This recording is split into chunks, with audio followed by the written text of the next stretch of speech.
This is Insights on Slam Radio, Sirius XM 145. Today I get to be kind of like a moderator, not even really. Like I guess every half hour I get for about 90 seconds to introduce our next interview. For the next 12 hours, we're going to hit up, it was supposed to be 24, then we made a couple of adjustments. We've got 24.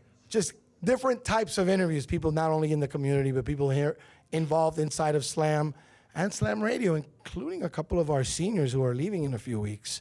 It should be an action-packed interview show. But when you're talking about Slam, you can't kick anything off with Slam without the guy who stands in front all the time. When you pull up for school, when you're leaving, heck, sometimes at night when you come back from a field trip, he's close by and always in front of both buildings. I call him the ambassador, the Don of Slam, the one and only, Rafael TUNA Oliva. ¿Cómo está, Rafael? How are you, TUNA? Thank you for having me here. Good morning. Good morning. So hopefully the radio's off. I don't have, they can't use you right now. You're busy right now. I got my radio off and my phone off, so Marty won't be able to call. Marty won't be able to call you. Yeah. Our students are excited about interviewing you, talking about your past in basketball, in the community, and so much that you've done for Slam as you've been here. I think you're one of the day oneers. 12 years. 12 years. You're one of the day oneers. Talk about your escapades in basketball and life, including as a player. So I'm excited to introduce our student broadcasters to you as we kick off Insights right here on Slam Radio, Sirius XM 145. Hooray! Good morning, Tuna. Morning. How you doing today? Now I'm gonna start the first question, and this is a question for you. How have your students influenced your coaching philosophy evolved over the years?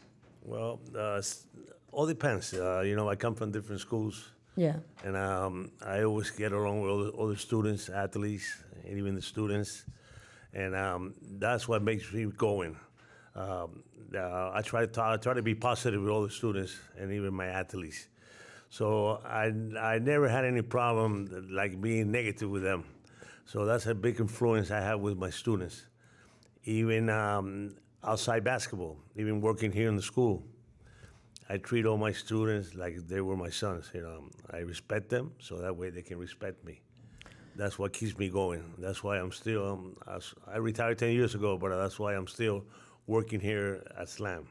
What makes you keep going? Like, you retired like 10 years ago. Yeah. What is it? The students that make you keep going? The passion of being around students, not being on the sofa at home watching TV, and even when there's no school or no practices, somebody will tell me, go up to the gym, go walk around. This keeps me going, being around all the students, and as you know, you guys know me. I'm a happy guy. I'm always talking to you guys. I'm always messing around with you guys. So that's the kind of person I am. How do you feel that you would prepare your players, not just players, but also your students, like in life after high school? Like, how do you guide them through that? I'm always talking to them. What are they going to do after high school? There's another life you got to live after this. Make sure are they going to go to school, or they're going to go down to college, or they're going to find a job. Some of them don't go to college. So I always tell them, you can't stay home. You always got to be doing something. And like I told my students and my players, I could be your lawyer.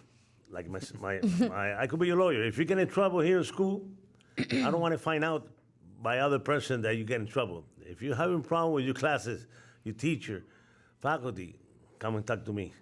Come and talk to me so we can get this straightened out. That's the kind of attitude I have with all my kids. How has the game changed since you started coaching, and what adjustments have you made to go with those changes? Well, the game hasn't changed much. The kids have really changed, not the game. Talking about the kids, we used to be, like when I used to be at Miami High, the kids never wanted to leave the gym. Always wanted to be there. Now the kids right now, they got too much going on. Instagram, phone. As soon as they finish practice, what they do is when they go home, they don't stay after school to practice. They don't go to parks. If you go around Miami, you can see all the parks are empty. Yeah. You don't have kids playing no more. You don't have kids. And that's one thing that I know is we're lacking with the athletes. It's been they only play for your team. They go home. They come back again. It's not like when I grew up that that after you finish high school practices, you used to go to the park, stay there tonight, and then come back again the next day. It doesn't run that way. The kids are different now. So you think the dedication for the game has changed? Yeah, it did. It has changed. The kids are not dedicated into sport like it used to be. Like I was telling you, you just go around the parks. You don't see kids playing in the park no more. You don't see kids playing basketball, playing baseball. Now what you got is a lot of soccer going on here because, Dade County is mostly now a lot of people, Central America, South America, they play soccer. But after that, the kids are not dedicated like it used to be 20 years ago, 25 years ago. And They got too many stuff going on. yeah. Do you think that comes with the coaching or just the student itself? Or No, the student itself. kids? It's not, coaching doesn't have nothing to do. I coach the same way now. I used to coach. Remember, this is my 48th year coaching. Yeah. And a lot of people know this is my last year coaching anyway. So I'm going to hang it up, but I'm still going to be around. Yeah. I'm still going to be up at the gym, watching the other coaches, the new coaches coming in to see them practice. I'll be going to the games, but I'm still going to be involved with the basketball. What do you think from your career is the best moment out of your whole career? One of my best moments are Miami High. We won 8 state championships there. I was involved with those teams. I wasn't a head coach, but I was an assistant, and I was involved with those teams. We went to state 12 times, and we won 8 state championships. So that whole run was their best moment? From 81 to 98. Those are my best runs at Miami High. And then seeing my son play for Miami High and being around the team, that was really, really important for me. And here in Slam, 5 years ago, we went up to the state championship. We got beat first round, but that's one of my accomplishments here in Slam. And every year, I'm gonna miss not being around every day at the basketball because I told you guys I want to retire after this year. But my accomplishments are seeing that the kids come to school, get good grades, play basketball. Some of them are not going to play college basketball. You got to be realistic. Some of them can play college basketball. And remember, and some of them won't even play NBA. It's only 1% of the players who graduate from college that plays NBA. So it's hard. It's hard.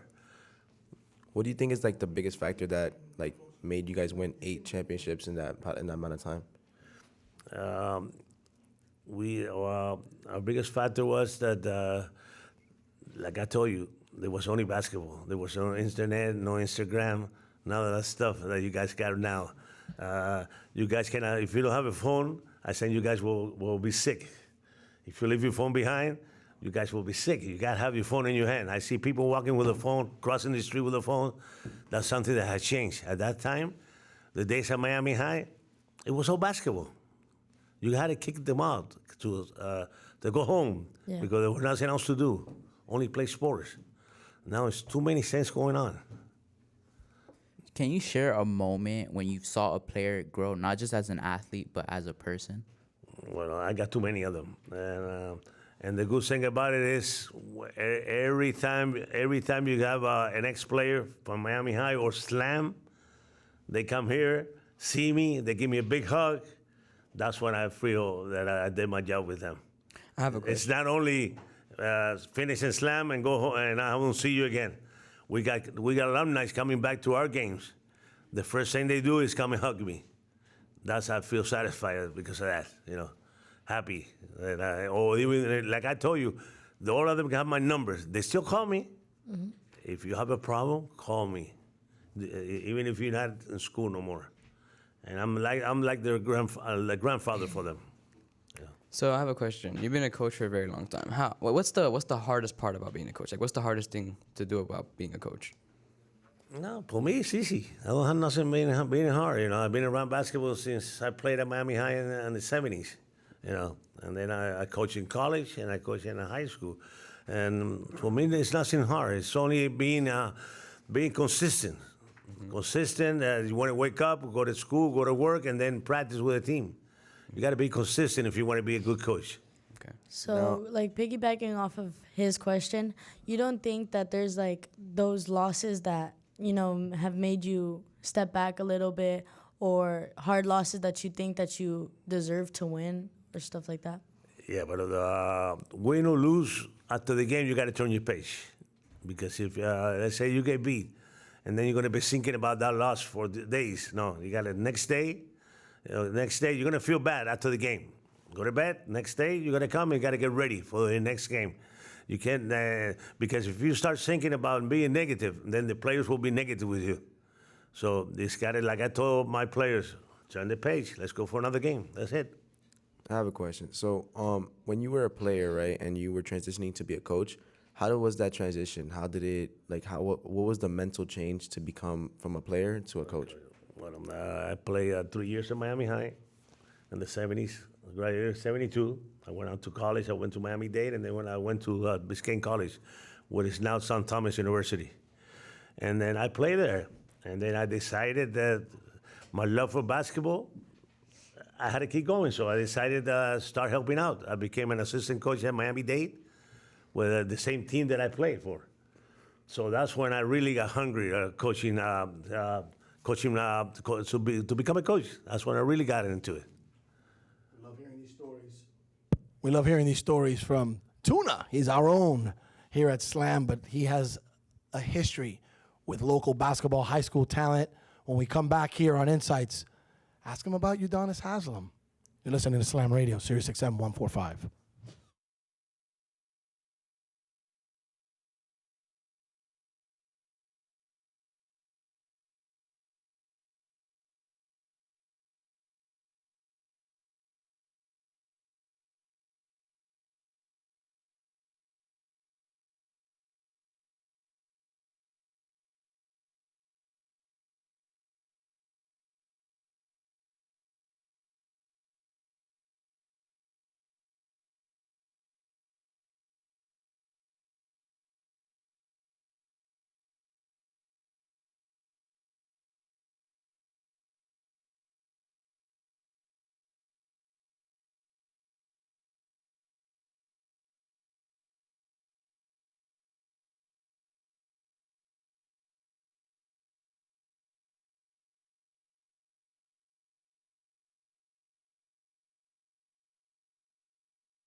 Back here on Insight, Slam Radio, Sirius XM 145, continuing with our interview of Rafael Tuna Oliva, a legend here in not just Little Havana, but in South Florida when it comes to basketball. Has been to a myriad of state championships as Shaky Rodriguez, assistant coach at Miami High.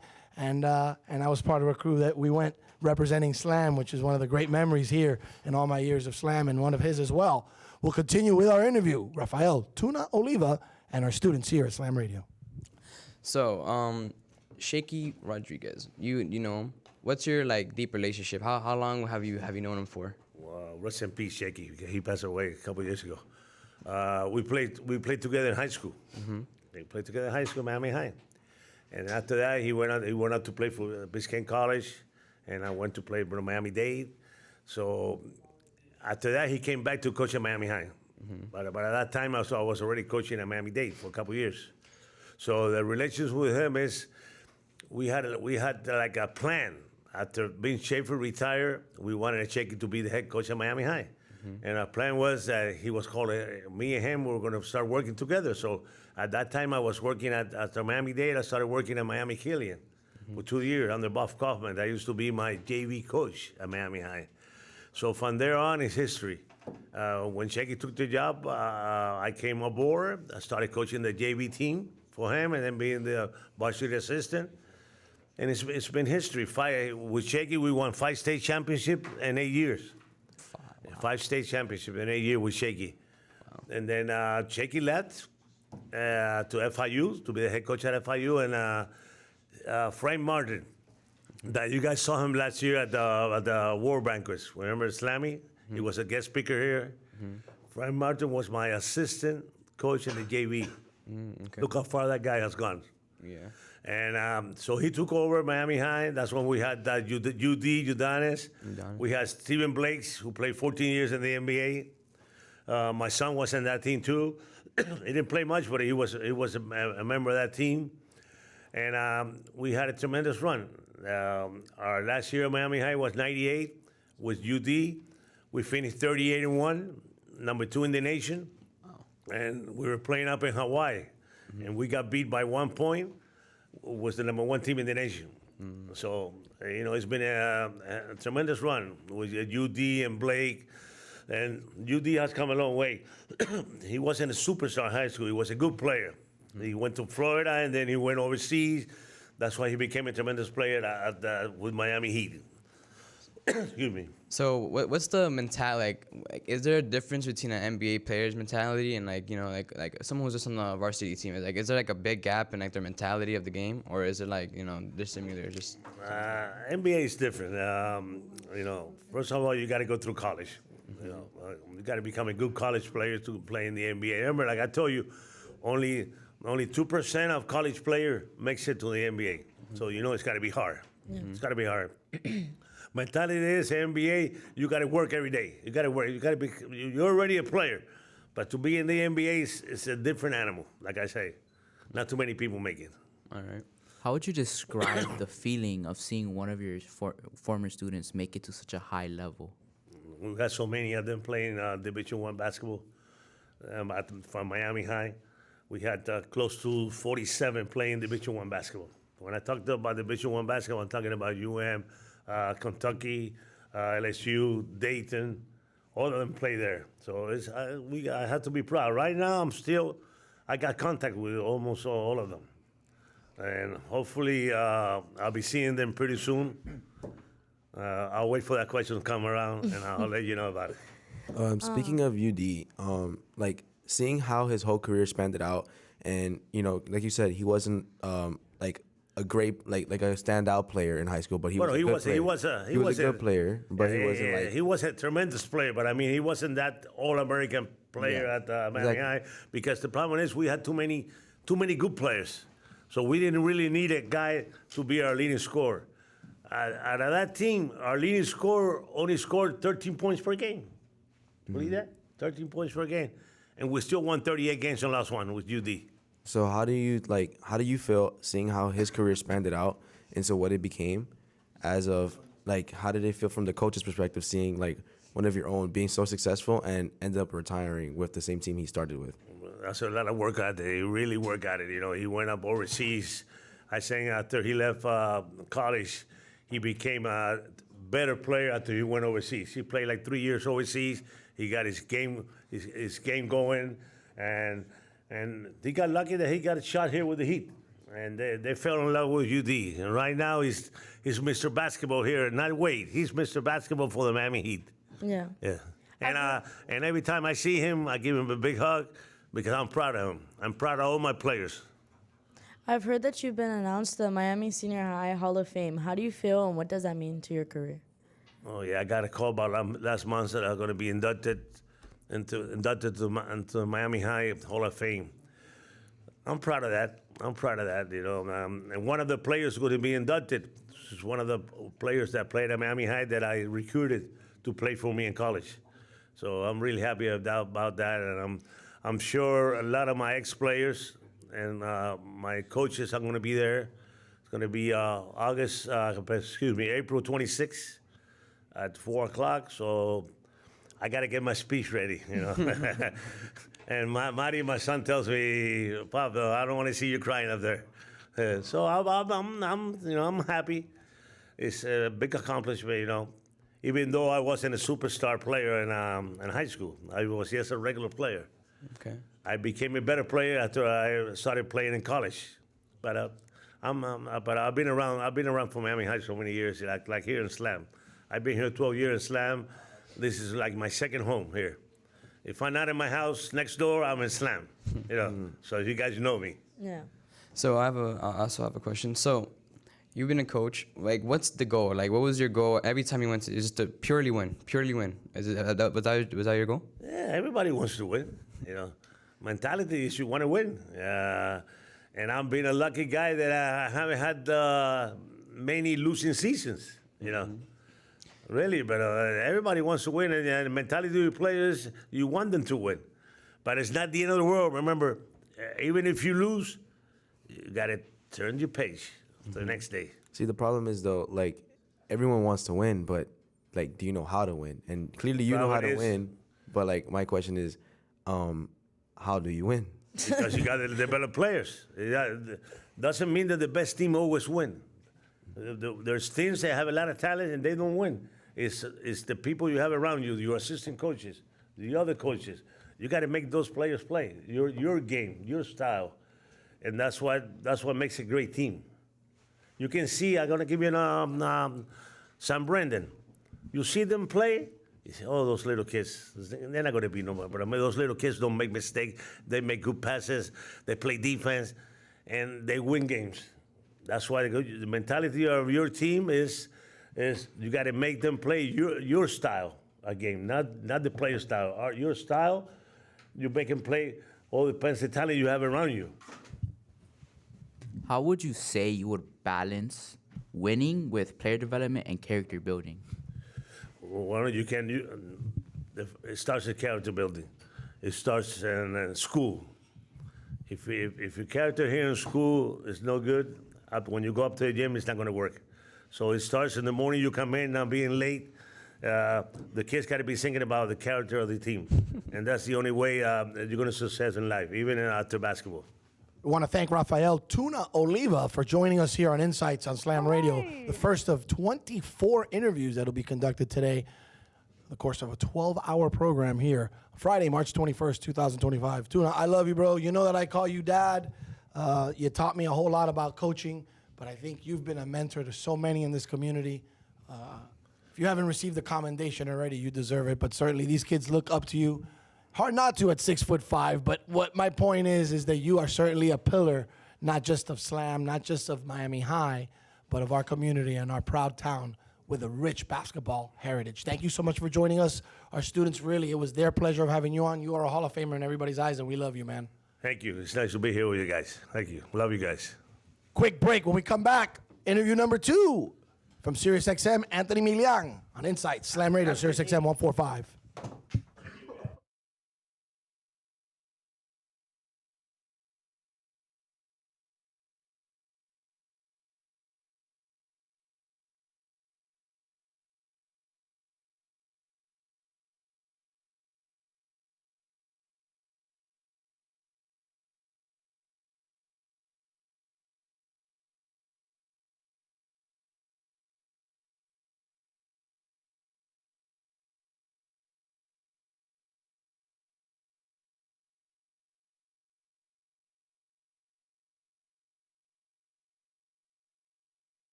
Back on Insights, guys. Let's get the mic on. Back on Insights.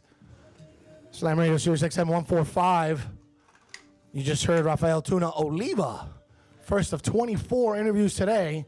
Coming up next, product of Slam Radio, an employee of Sirius XM, joined by Anthony Milian on the air here for Insights. Anthony, how are you today, sir? Doing great, man. It's happy it's Friday. Well, happy it's Friday. A lot of us are happy that we are calling it quits for a few days. I don't have to go Lucky back you. on the air till April, but today we got about 12 hours of stuff to do. We got some of our choice broadcasters, Armando, Matias, Amiari, and Mia Ruiz, joining you with a slew of questions. Get ready, because this one should be fun. Take it away, guys. Here we go. So, I mean, I might as well ask the first question. All right, let's do it. God, I love The Weeknd so much. That's That's my such guy. a good intro song. Listen, yeah. Is that one of your favorite artists? Whoever did that intro, whoever picked that song, shout out. I appreciate that. I really do.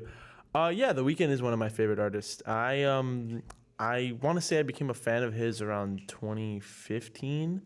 Yeah. I was about 10 years old. This is when he dropped Beauty Behind the Madness. He was really starting to come into his own.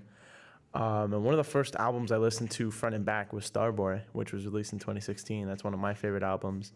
And ironically, I mean, just yesterday is the 5-year anniversary of him dropping After Hours, and today is the 13-year anniversary of him dropping House of Balloons, his first mixtape. So yeah, I mean, I'm a huge fan of his. I'm going to his concert this summer with my family. It's gonna be a good time. But yeah, I've always loved his music. I've always just connected with it. So I think music is something that's very easy to connect to. It's something you can attach emotions to. It, just. I like the man's music, and it makes me feel something, I gotta ask, what's your favorite song? Oh man, that is tough. Wow, there's a lot of good Weeknd songs. For the sake of the argument and to keep it short, I'm gonna say House of Balloons, Glass Table Girls. I do like that one. That's a banger. That's a really good one. And I didn't want to pick anything basic, I like the real surface level, like Blinding Lights, Can't Feel My Face, all that. Yeah. But let's go a little further back into his discography. So yeah, I'll pick that. Yeah. So I was doing some stalking on Instagram, as I usually boy. do. Oh, that's Okay. that's not good. No, it's always a good thing. Don't get me wrong. So I was on your page, right? Okay. Of course. And you have a highlight that says Almost Friday. Yeah. So I wanted to know, when did you start Almost Friday? Like, how'd you come up with that idea? Well, Almost Friday, it's a kind of a trend that this account called Friday Beers does. And I've always loved that they do it. It's very unique, very funny. So I was like, you know what? I'm going to start my own. I'm going to do it myself. I just searched it up online. I found the font. I think it's called Lobster or something like that. Like, if you guys want to do it, you just download the font Lobster, go on Fonta or Fonto, whatever, type it in, do what you got to do. But yeah, I mean, I enjoy it. I started around 2023, late 2023. And I just kind of took off from there. Like, a lot of people were commenting on it and liked it. And we're just like, oh, this is so unique. Like, can you do something for me? And I would feature some of my friends in there. I'd feature my sister. You know what? Maybe I'll feature you guys today. I don't think I didn't post any yesterday. So yeah, that's a good question though. That's funny. Okay, so we all know he's a funny guy with some really interesting things that he does. But probably the most interesting thing is that now you work for Sirius XM after coming through this program. Yeah. And I remember you coming to school here and being that goofy, high school kid with the UM sweatshirt over your eyes, trying to see if you could still walk through here, based off muscle memory. Yeah. Yeah, and I probably still can. How did you get to this point? It would be tough to say that this was my goal or this is what I strive to do, because it really wasn't. When I grew up, I always wanted to be on radio, not necessarily working in radio. But obviously that takes time and that's a challenge. And even still to this day, it's something I would like to do. But, this is around 23? Might have been, 24. Yeah, 24. Wow, damn, sorry, I'm getting old. But this is right around my 18th birthday. So no, yeah, it actually was 23. Yeah, you've been working there for 2 years, right? This is 23. Wow. Yeah, I have been working there for 2 years. Time flies. Yeah, I know. I get an email from someone who will remain unnamed on the air, but he told me, hey, there's a job opportunity at the SiriusXM studios in Miami. I'd love for you to apply. Go ahead. And I apply. I go through the interview process. This is my first interview process. So I was like, okay, like, let's see if I get it. I hope I do, right? Because it's SiriusXM. And then obviously I ended up getting the job. I worked as a part-time board operator for about a year and change. Fun fact, my original boss, I almost had him for maybe 3 months. Then he went on paternity leave and I never saw him again. So yeah, there was a moment there where I was really concerned about like, hey, like, is this, like, am I going to be able to stay here? Can I grow within the company, or am I going to have to do something else? Am I going to have to go get a second job? Like, some of the thoughts, and Amanda can attest to this. I was pondering in my mind. I was like, dude, do I get a job at Applebee's by the house? Just like, you know, like maybe like bussing tables or something like that. Like, just, you know, add on to the wage. But shortly after that, my new boss comes with an opportunity, and she's like, hey, like, you know, there's an opportunity for a full-time position. I want you to apply. Obviously, there's no guarantees. You have to go through the process. We'll see how it goes. I apply. Everything goes well. I end up getting the job, and here I am today, on-site coordinator at SiriusXM. And I'll tell anybody that listens. I even tell the people there, it's the biggest blessing of my life. So. Were you ready, like the first second, like you were gonna take the interview? Do you think you were like mentally prepared to like work at Sirius? No. I'll tell you a funny story, and I think Frank would like this. Before my first interview with Sirius, my sister and my dad were not home. So I take my JBL, turn it on to the, like, you know, and I start playing Lose Yourself by Eminem, just like trying to hype myself up. I was like, come on, like, you got this, let's go, like, let's get it done. Like, this is a business, we got to do what we got to do. And I was nervous as hell. I was, oh my God, I was bouncing off the walls. And correct me if I'm wrong, I'm trying to remember. I believe shortly after my first interview or my second interview, I ended up getting the job. Like, I got the call back within like an hour or two, and it was like, hey, like, you got the job. And I celebrated so loud that my dad had to call me. He was like, dude, I just got a noise complaint from the apartment. Are you okay? I'm like, dude, I'm stoked right now, and this is amazing. But to answer your question, no, I don't think I was mentally prepared to work at SiriusXM, honestly. There was definitely a culture shift, and almost like a culture shock walking into that building. I was like, wow, like, this is the pinnacle of radio. And I was just telling you guys last week when you guys visited, like, this is the premier company and what I've wanted to do my entire life. And I'm here at 18 years old. Like, I'm still the youngest guy in the office despite being there for 2 years. It's like, it's a crazy feeling, you know? One of us is gonna beat you one day. Oh, for sure. I hope so. I hope I become the youngest in the office, and then everybody's just a Slam Radio product. That'd be ideal. So, Anthony, you're like basically, like, how do I say? You're the Project LeBron for radio. Like, your dad, like, he gave you a mic when you came out the womb. You know what I mean? Because he was like, you're going to be a broadcaster. And he told me how you were his producer when you were 8 years old. Yeah. And then up to this point, now you're working at SiriusXM. I just want to ask, like, how much growth have you personally seen for yourself? Because you're not the same person you were at 8, obviously. Yeah, obviously not. It's been a lot of growth, both professionally and in my career and just personally. I think radio is a tool that you can really use to grow and become a better person. I think this program is that exact statement emphasized. I think this is a program where you're able to grow as a person. Coming in here, I was just a ball of anxiety and just, you know, like going through the motions of being a teenager. Yeah. My dad can attest to it. My sister can attest to it. Even Frank can attest to it. Like, Frank, I don't know where Frank is, but he probably thought I was like a weirdo, like, for a little bit there. But just, you know, being around this for so long kind of got rid of that fear of talking on the mic. Like, I'm sure I speak to every Slam Radio alum ever when I say that there was definitely a fear getting on the mic for the first time and recording stuff. It was like, no, I mean, not really. Like, you know, I just kind of went up there and did it. To me, I'm just talking to you guys, like, you know, whoever's listening is listening, and I don't see them, right? And I'm just having a conversation, and there happens to be people listening on the other side of the wall. But being around that environment for so long, being at different environments too, like, the way and the places that my dad worked on local radio, and then you worked on was the Amigo Zoo on I don't remember, Odyssey, I think. No, that was over at Miami Media School. Yeah. Believe it or not, and we did an internet radio station. Internet radio which station, That was yeah. the morning show for that. That, believe it or not, as crazy and as low as that was on the totem pole, it kept my career alive. It's funny how sometimes you have to do things like that. Yeah. It's funny how radio happens. I actually have a photo of you at Miami Media School. Oh my God! Wow. How do we find that? That's on your page, isn't it? That is on your page. I don't know. Oh my! You're Anthony MILIAN. We have to know. These are pictures that should not be seen in the public. You see, I'm glad that radio. Luckily, you're on air. That's what I'm saying. I'm glad radio is an audio, No, industry. Frank, get it on the stream. Get it on the stream. Oh, please no. Where's the camera? Where's the camera? Please no. Oh, I don't know if we can do that.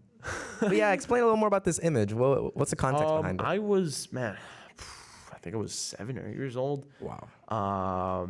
And then my dad was like, hey, like, you want to come to work with me? This is summer. Yeah. Summers at 8 years old, you have nothing to do. What are you doing? You're watching cars on your car's TV, playing video games, building Legos and stuff, going outside. So I was like, sure, let's do it. And Frank was there. Frank worked with my dad at the time.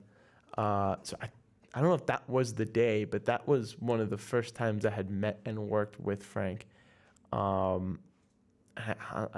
would always be, kind of behind the scenes, like just kind of researching stuff. And my dad used to have this soundboard, obviously not on air because, again, I would just be spamming sounds. But I would try and find funny sounds whenever he was off air and be like, oh, you should probably use this. Like, I would mess around. You remember that.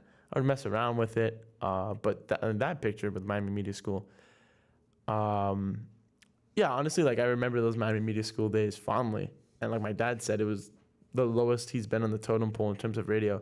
But I enjoyed it thoroughly because that was my real true introduction to like, man, this is what my dad does. This is like behind the scenes. This is truthfully like what every day looks in my dad's life. So that's really when I fell in love with the radio, believe it or not. You mentioned how there was a culture shock going into Sirius XM. And, your whole life, or at least from when you were young, you had done radio with your dad and broadcasting, and you were a student at Slam Radio. So talk a little more about how your experience shifted from what you had already known to your new experience at Sirius XM. Well, so the way I explain it to my coworkers is before entering Sirius, I looked at radio almost like a 2D type of thing. Like, you have behind the mic, you have the technical side of it, all that. Which granted already is quite the step up from what a normal person knows about radio.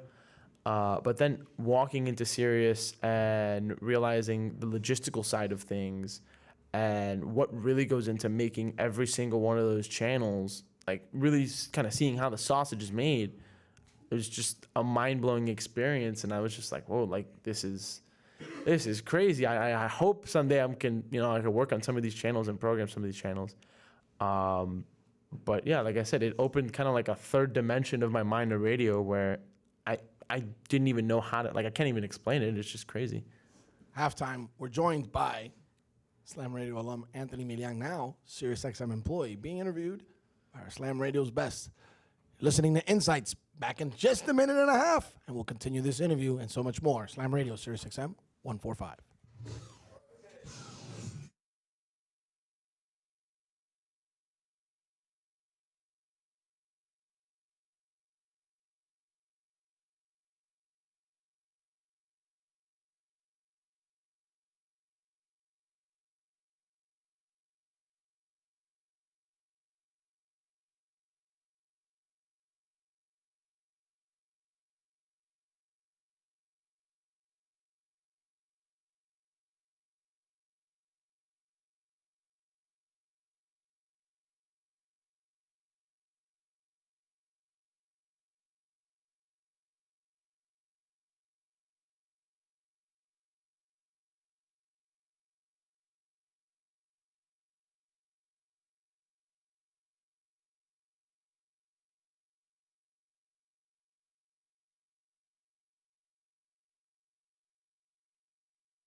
Back on Insights, interview number 2 of 24, Sirius XM's own Anthony MILIAN, joined by our Slam Radio's best. Take it away, guys. Wait. Time out. Anthony MILIAN, are you telling me you're Mr. MILIAN's son? Like, I see the resemblance, but like, you know. Nah, it's my uncle. Really? Nah. Yes, that's my dad, and I wouldn't have it any other way. So you stated for a while that you were worried about the state of your job at the time. How do you deal with self-doubt in the workplace? Well, that's a great question. Wow. I think there's a word for that, and I think it's imposter syndrome almost. Being, again, that I am the youngest person in the office, sometimes there's that feeling that creeps in where it's like, wow, do I really belong here? Like, you look at the senior executives, and you look at these people that have been here with the company for 15, 20 years, and you're just kind of blown away. You're like, I hope I can become one of those people at a time. We're already 2 years in, you know, so hopefully we can work our way up the corporate ladder. But there is that sort of self-doubt a little bit. And like, I'll be honest with you, when you guys start getting corporate jobs, and, you know, I'd say I'm pretty good at my job. So once I finish everything I'm doing and I'm looking around and seeing everybody working, I'm like, man, like, I feel like I have more to do. I feel like there's more stuff to do. Like, there's a sense of anxiety, and there's a sense of sort of doubt that comes with work in general, and just trying to be the best at what you do. That's just kind of the way I was raised and the way my mind works. It's also just kind of like a sports mind. Just you play to win the game. Like, you know what I mean? Obviously, corporate is not a game. You're not playing anything, but you're there to do a job, and you're there to do the job the best you possibly can. So even like whenever you have hiccups, whenever you make mistakes, I'll tell you guys a story. When I was a board operator, Tovlo comes into the studio, and whenever I record an interview with her and all that, and then she goes to take some pictures, and I'm expecting her to come back and finish the second half of her interviews and liners, but she completely left. I'm like waiting 10 minutes, 15 minutes, 20 minutes. She's still gone. And I'm like, where did she go? And the security guard's like, dude, she left 10 minutes ago. I'm like, damn. So that's on me. That was my mistake. And in a situation like that, there is that self-doubt. It's like, dude, like, how can you make such a stupid mistake? But one of the things I learned very early is that you learn from those mistakes. And this isn't an environment like Slam Radio where those mistakes are kind of built into the program and you're built to learn. Like, there is some, you know, you can't keep on making mistakes because then you won't have a job. But the best way to avoid future mistakes is to learn from them, and to avoid that doubt, to just remain confident and just kind of keep chugging along. So what does the day in the life of like an on-site coordinator look like? Day in the life. So really what goes into my day is just making sure any of the sessions, any of the events, any of the, even the most basic shows in Miami are happening, are making sense logistically. If there's guests, who's coming in at what time, working with the events team, working with the talent team, just making sure like, hey, like, make sure you guys are doing what you have to do. Like, I wouldn't say it's a managerial role. It's more of a, again, just trying to fill the holes that aren't there. Like, one of my main roles specifically is booking producers for certain shows. So I help out with that a lot. I also help with studio bookings. So if there's somebody from the Nashville office that says, hey, like, we need this studio booked for this day and this time. Okay, let me check if it's available. Put it in. All right, you guys are good for this day, this time, whatever. But a lot of what goes into it is efficiency. That's what I would say the main portion of my job is, just staying efficient, making sure that everybody kind of knows what they're doing, making sure that all the departments are cross-collaborating, and if there's any projects that they need to cross-collaborate on, just making sure that, again, everything's running smooth. That's basically my job in 3 words. Or no, that's not 3 words. It's like 5 words.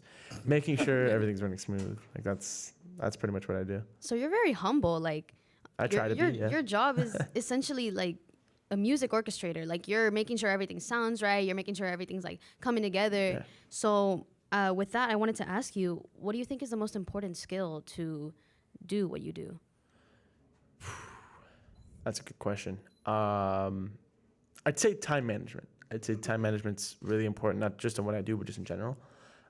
Making sure not only that you have the time to do your tasks, but making sure that, like I said, when you're planning stuff, to make the time for things to happen and things to make sense and not make things a train wreck. Like, for example, this next week, while you guys are all putting your toes in the sand and spring break and having a good time, I'm working Miami Music Week, which is the busiest week all year for Sirius XM down here in Miami. So just a week like that, making sure that the artists are coming in and out, flowing in and out, making sure all the shows and all the recordings and all the performances, all the interviews, everything's running smooth from a technical standpoint, from a logistical standpoint, making sure that the talent is happy, making sure that the producers are happy, making sure that the hosts are happy. It's a lot that goes into it. So, you know, it'll be like 3 straight days of what you guys are doing today with insights of like 12-hour interviews.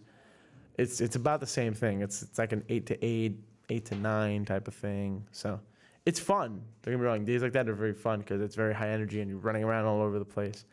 Like I have the nickname around the office that I'm a running back because on days like that I'm just running everywhere, getting shifty. But yeah, there's a lot that goes into it. You mentioned how you were the youngest on the team at the SiriusXM studio. Yeah. How do you overcome that challenge of being the youngest, and how do you prove yourself? I don't think there's anything to overcome. I think it's a blessing. I think I've been blessed with such a great team at SiriusXM where they don't look at me as less than because I'm 20 years old. Like they look at me as an older person. Like I just turned 20 a week ago. And they were asking me, "Oh, so you finally turned 21? You finally turned?" Nope, I just turned 20, and they're like, "Wow, like that's crazy." So I don't think there's anything to really challenge or any uphill climb on it. They just know, hey, you're the youngest. They're not going to make an exception. Yeah. They expect the same thing out of me that they would expect out of any worker, and it goes both ways. I would expect the same treatment as any other worker. They're just they have a lot of people there that are very proud of me of what I do. And the way I do it, considering my age and considering that a normal 20-year-old is honestly chugging down some brewskis at a college right now. Like that's what a normal 20-year-old does. Like, and meanwhile, I'm working 2 years in the corporate ladder and just really trying to make a name for myself within the company. And I think that's what it comes down to. I'm sorry. College 20-year-old brewski. That's unfortunately, that's kind of how it is. But they'll say it, not me. But that's just, again, like you said, I don't think there's a challenge that comes with it. I think it's a massive blessing to be at a place like that, working with people that I would consider industry professionals. So you're basically him. I wouldn't say that. But no, I take a lot of pride in what I do, and I think I'm pretty good at it. Yeah, I might be him. Here in the studio, you're definitely him. I appreciate. We have a lot of students here who look up to you because you've made it really far. At a very young age, graduating early and getting a job at SiriusXM, a call within the hour. That's really impressive. Yeah. So, what advice do you have to give to students who also want to have a career in radio? I'll give you 3 pieces of advice. The first thing is always keep trying. This industry is tough. I've seen a lot of people that are more talented than me get released from companies and released from positions, and it sucks to see that. But always keep trying because there's somebody, there's some team, there's someone out there that is looking for someone like you with your talent in this industry. There's always a position to fill. And what you guys have as an advantage over some is you guys have youth and you guys have a program that any person in the industry comes here and says, "Oh, wow, I wish I had this when I was in high school." So you guys always have that under your belt. The second thing that I would say is really whatever you put your mind to, do it. You want to be on the mic, find a way to get on the mic. You want to be behind the scenes, find a way to get behind the scenes. Do it any way possible. You're going to have to do some work you don't like. But that's the name of the game. And that's not just a radio thing. That's a life thing. You're good. Like you have to get in the mud. You have to do what you have to do. You can't make an omelet without breaking a few eggs. I live by that you know. And it's a stupid saying, but it's the truth. You have to really get down, get gritty, and do what you have to do, and really grind your way. And the third thing I would say, and I think is the one that really helped me get to where I am, is make an impression. First impressions are so insanely important. Make an impression on everybody you meet. You don't know who's watching. You don't know who's listening. You don't know who's listening right now. You know what I mean? Like, that's why, like, Mr. MILIAN will always tell you guys, just like make sure you're always on your A game, because again, you don't know who's listening. You don't know who's watching. And it could be one of those people that's watching, listening, or that even comes into the studio that takes a chispa to you, and they're like, oh, like, I like that. I could use something like that. So always, like I said, the three things, just never stop trying, find your way to what you want to do, and just keep going. Thank you, Anthony MILIAN. Ooh, got a little bit of echo there. There we go. That's a little better. We appreciate you coming out to Insights, letting our students interview you. It was an honor. Thank you. SiriusXM's own Anthony MILIAN. I'm sure Doug Mortman and the gang are proud of you for representing the logo once again, very proudly. Done with interview 2 of 24. Coming up next on the other side, Rocio Diaz from Academica. She's behind the scenes. She works with one of my bosses, and she helps with us in so many ways. Get to know about her. Her starts through our own system through Academica. She's a graduate of Doral here locally in South Florida. Student broadcasters will get to talk to her, and so many more people throughout the day. We'll be with you till 7 p.m. Oh boy, it's going to be fun. Insights, Slam Radio, SiriusXM 145. Great song.